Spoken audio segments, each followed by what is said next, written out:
This is a video about what happens when you cross a pizza with a donut.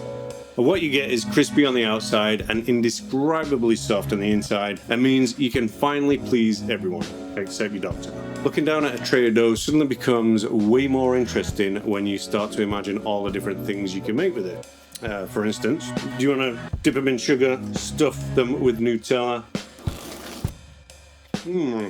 It's just one of many options. Or do I want to put some pepperoni, sausage and cheese in them, for instance? Dip them in a bit of tomato sauce.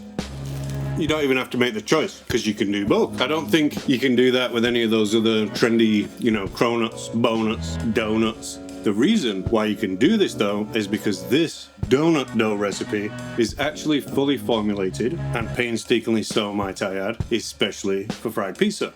But it just so happens that adding a spoonful of sugar or two, you'll have out of this world donuts that are completely unique in their own right. Plus, these are really quick and easy to make. And I'm going to show you how to make it in this video. Rolling with the food.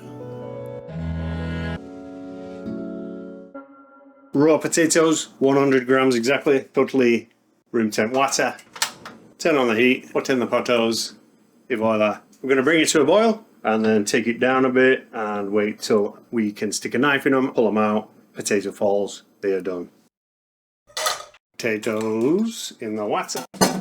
The two of these ingredients.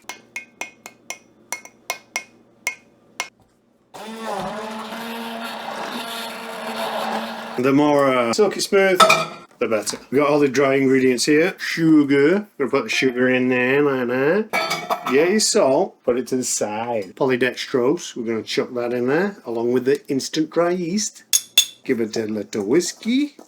We put the big load of butter in the fridge and the little load of butter in the microwave.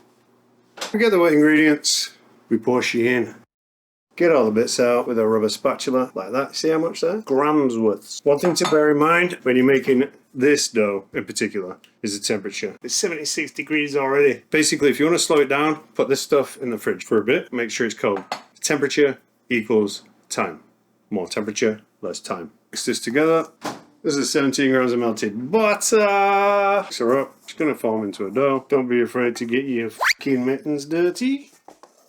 Everything incorporated, the gluten nice and worked up before we bother with the other butter and the salt.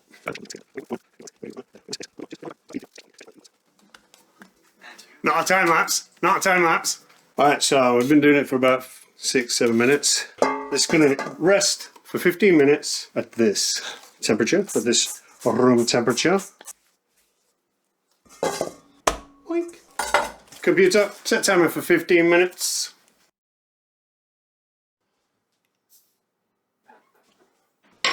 $15 and we have this little baby. Now we're going to fold these butters into her one by one.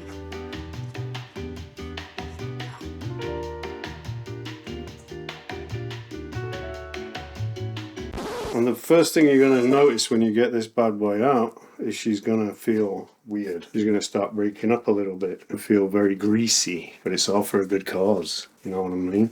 You know what I'm saying?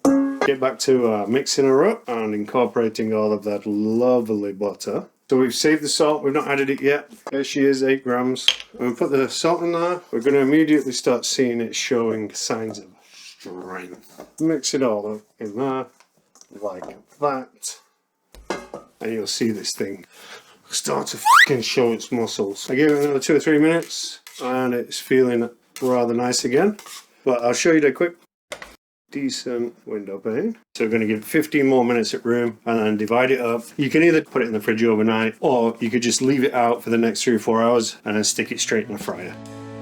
After that second 15-minute rest at room temp, it's time to start thinking about what you want to eventually make. This is when those creative juices really start flowing, as the possibilities are honestly endless. In my experiments for the making of this video, I found there to be 2 sizes of dough balls that are the most versatile. You've got 40 to 45 grams and 80 to 90 grams. And whatever shape and eventual execution you go for, making these initial dough balls is the first step. Just weigh them out, roll them into tight as you can little balls, making the bigger ones first. The 40 to to 45 gram dough balls I use for stuffing with things like Nutella, making into copycat Cinnabon Delights, trademark, or I stuff with jam and my special ricotta foam, which I'll show you how to make later. Once these balls have been shaped, no further work is required, as they will mostly just be thrown in hot oil after proofing. With the bigger balls, cheeky, there will be further shaping to do. But why ball them up if we're simply going to reshape them, you ask? Well, as most of the things we'll be using them for are going to be round, we want them to start round. This same principle is used in pizza making. The short amount of time they have been allowed to rest while the smaller ones were being formed allows the gluten to relax and makes shaping easier. For your garden variety a ringed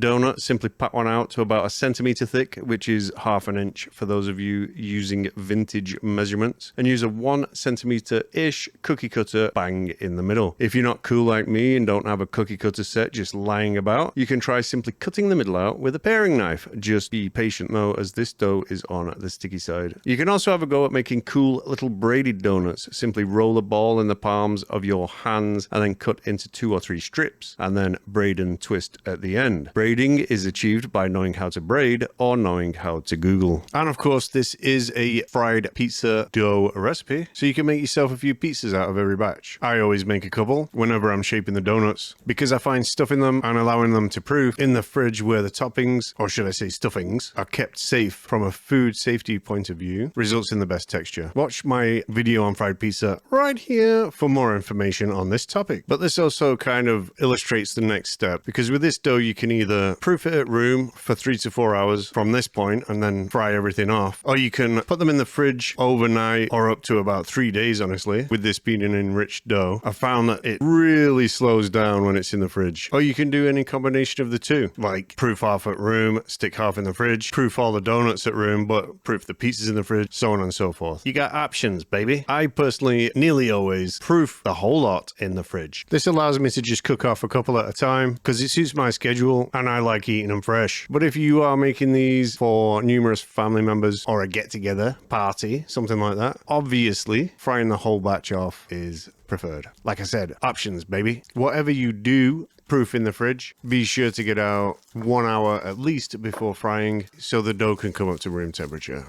This video is brought to you by Press and Seal. After you have proofed at room temp for 4 hours, or you've had them out of the fridge at room for an hour or two after you've had them in the fridge, simply fry them off in 375-degree oil. Again, watch my fried pizza video for more tips on frying at home, or check out my reel on Instagram. Just a couple of minutes on each side is all it takes. You usually know when they're done because they become kind of quiet and they are nice and brown. Transfer them immediately to one of the sugars I'm going to tell you about in the next chapter, and then onto a cooling rack. If you are icing them though, you should let the donuts cool down a little beforehand. In the next chapter, I'm going to show you 2 different icings that will have whoever eats these things go weak at the knees. Computer, what is the difference between jam and jelly? The difference between jam and jelly is how they are made. Jam is made by cooking fruit pulp with sugar, and jelly is made by boiling fruit juice until it reaches a gel consistency. No. The difference is I cannot jelly my contrary to what one might think. These chocolate spreads you see in the jam aisle at your local grocery store do not taste good on toast, unless maybe you were born in Denmark. For the rest of us, we don't know what to do with this stuff. Actually, now we do. Here is my latest collection of things I would never have bought unless I knew I had something fried and chewy to put it in. Pro tip, World Market has loads of these, but you can probably find them easily at Jeff Bezos' virtual global domination of retail outlet. I've found that the best way to administer them is to use a marinade injector, like this one. And brushing some kind of nut oil, like walnut oil for instance, that's the one I use. Any other neutral tasting oil is the best way to get really thick stuff like Nutella to come out smoothly. It also helps when it's time to clean the injector. Just punch a hole in the side of your pizzonut with a paring knife and mainline the confection into it. One of my favorite combos is using Nutella inside and an espresso sugar on the outside. Simply use a coffee grinder to grind 5 grams each of coffee beans and cocoa nibs and mix together with 80 grams of white sugar, 20 grams of brown sugar, and a healthy pinch of salt. You can use both cocoa powder and instant coffee as substitutes if you like. This thing. This same injector works for jellies and preserves as long as they don't have large chunks in them. And I recently bought this icing injector off everybody's favorite dystopian corporate overlord for things that do. Although I've not tried it yet, so keep your peepers peeled for follow-up videos. There is another quite simply beautiful way to make your PIZZONUTS bulge, and that is to use a whipping siphon to foam up some ricotta cheese and heavy cream. Process is simple. Blitz up 100 grams each of ricotta and heavy cream, along with 50 grams of cream cheese for added tang. Add 25 grams of sugar and a dash of vanilla, and then with an immersion blender or food processor, blitz that bad boy up. Then you add it to the siphon with a moderately small nozzle and fill with a single NO2 cartridge and shake. There's just a couple of things to keep in mind. One is make sure you blend the absolute bejesus out of the cream, as the pathway is very tight in some parts of the siphon. And two, always shake the siphon and then flick the contents down before pressing the lever. I find plain old white sugar on the outside and jam and this cream to be a great combo. Or you can also simulate Cinnabon Delights from Taco Bell by simply mixing up 80 grams of white sugar, 20 grams of powdered sugar, and 5 to 10 grams of cinnamon, plus a nice pinch of salt. And then you simply add the cream onto the icings, and remember that your donuts should have cooled a little bit prior to this point. First up is Biscoff butter icing. So just sift 180 grams of powdered sugar, then add 75 to 100 grams of boiling water to 50 grams of the Biscoff butter, or cookie butter as Kroger calls it. Add that together with a teaspoon of corn syrup, an eighth a teaspoon of vanilla, and a pinch of salt. Then mix the powdered sugar in. Now this is a good time to illustrate the principles of using someone else's recipe and not really adhering to it, because half the time they're crap. The recipe said to add the wet stuff to the powdered sugar, but I did it the other way around, as that sounded like a bloody lot of sugar compared to the other stuff. I just added the powdered sugar to the Biscoffy, whatever it's called, mix, because really I wanted it to be a strong taste of the Biscoff, and texture be damned, honestly. So although this icing looked a bit more Biscoff butter than Biscoff icing, I was happy with my decision. But you do you, baby boo.